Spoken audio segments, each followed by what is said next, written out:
तो सिराज अकीदत पेश करता हूँ। जिंदगी और मौत का फासला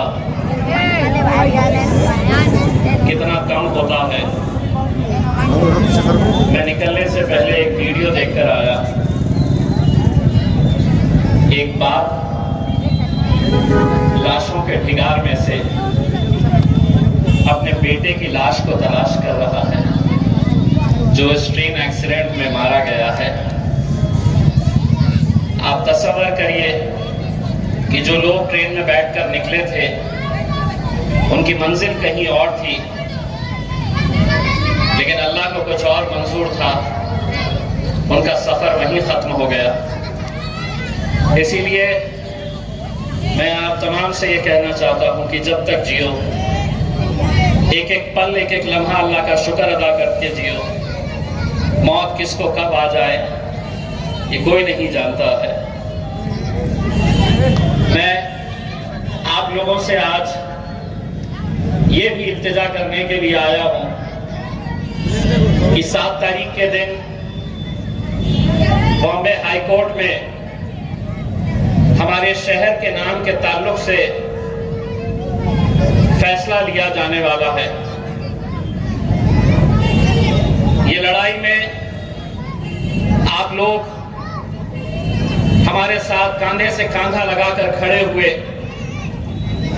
हमने सरकार से पैरवी की, सरकार से नुमाइंदगी की।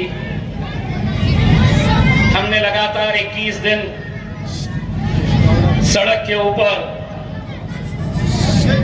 हमने दिन और रात आंदोलन किया। मकसद यही था कि जिस शहर के नाम से हमारी शिनाख्त, हमारी पहचान है, वो पहचान बनी रहे। अदालत में इस ताल्लुक से 3 अलग अलग लोग ये केस को लेकर गए हैं। आप लोगों से इल्तिजा है, जो काम दुनिया में हमसे नहीं हो सकता है वो दुआओं से अल्लाह कर देता है। इसीलिए 7 तारीख तक आप लोग शिद्दत से दुआएं करें कि हम अपनी शिनाख्त, अपनी पहचान हम ऐसे ही बरकरार रखें। मैं आज के इस मौके के ऊपर खुसूसन नौजवानों से कुछ बोलने के लिए आया हूं, और ये बोलने के लिए आया हूं कि पिछले कुछ दिनों में अलग अलग शहरों में, अलग अलग गांवों में कुछ ऐसे वाकयात हुए हैं जिससे सरकार की मंशा क्या है, सरकार के इरादे क्या है, उनका मकसद क्या है, ये साफ हो रहा है। कर्नाटक के इलेक्शन के बाद सत्ता में अगर आना है, जीतना है, तो हम काम कुछ दिखा नहीं सकते। तो सबसे आसान काम यह है कि कई शहरों के अंदर दंगे भड़काओ, दंगे कराने का काम करो, हिंदू, मुसलमान, दलितों के बीच में फूट पैदा करने का काम करो और अपनी सियासी रोटियां सेक ले। इस मकसद से किसी भी हद तक ये सरकार जा सकती है, मैं आपको आगाह करने के लिए आया हूं। ऐसे हालात में ये हमारी, हम सब की जिम्मेदारी है, खुसूसन नौजवानों की, कि हम इन हालात से कैसे निपटे। कन्नड़ में कुछ दिन पहले दंगा हुआ। मामला क्या था? तो किसी ने फेसबुक के ऊपर हमारे मजहब के ताल्लुक से एक पोस्ट डाल दी। नतीजा यह हुआ कि तकरीबन 40 लड़के अपने घरों से बाहर घूमते रहे, पुलिस उनका पीछा करती रही, उनके घर वाले किस परेशान हाल में वो दिन गुजार रहे थे, आप इसका अंदाजा नहीं लगा सकते। 3 दिन पहले कन्नड़ के शेलगांव में मस्जिद के सामने डीजे बजाने को लेकर वहां पर दंगा हुआ। उस गांव के बुजुर्ग, नौजवान, हमारी माएं और बहनें आज वो गांव छोड़कर बाहर भागते फिर रही है। 2 दिन पहले जब वो लोग मेरे पास आए, तमाम बुजुर्ग लोग, उनमें एक हमारी बहन भी थी। मैंने उसकी तस्वीर, उसके जख्मों की तस्वीर मैंने ट्वीट करके सरकार को दिखाई है। रोंगटे खड़े हो जाएंगे पुलिस की बर्बरियत देखकर कि एक बुर्खापोश औरत को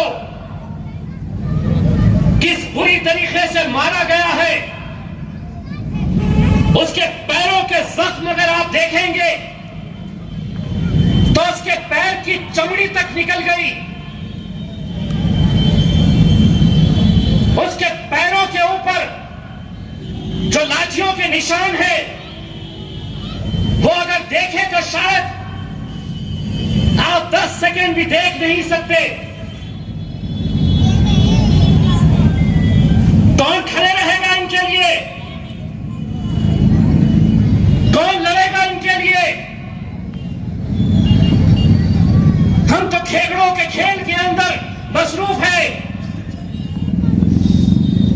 कोई एक लड़ने के लिए खड़ा होता है। शहरों के अंदर सांगली में एक नौजवान लड़का आज भी अपने घर से बाहर है। गांव वालों ने कह दिया कि इसे हम गांव में आने नहीं देंगे, लेकिन हमें क्या, एक दूसरे की टांग खींचने में, एक दूसरे के ऊपर तनकीद करने में। मैंने जब कन्नड़ की उस बहन की हालत देखी, मैंने एसपी से कहा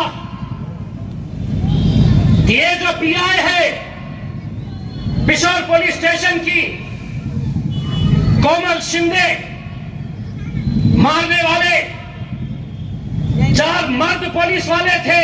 मैं 2 दिन का टाइम औरंगाबाद पुलिस को देता हूं। अगर उन पुलिस वालों के ऊपर कार्रवाई नहीं हुई तो जिस तरह मुंबई की तरफ मैंने काफिला लेकर गया था, उतना ही बड़ा काफिला मैं कन्नड़ को लेकर जाऊंगा और पुलिस से सवाल करूंगा।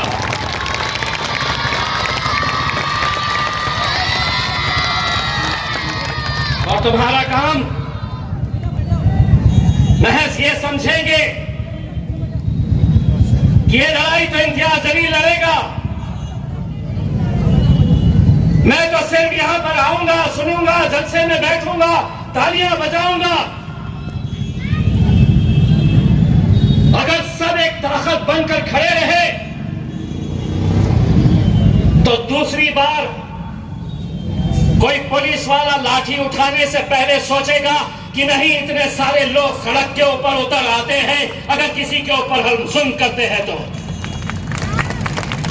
दंगे के बाद बहुत सारे बातें मेरे सामने आई। मैं एक बात कहना चाहता हूं,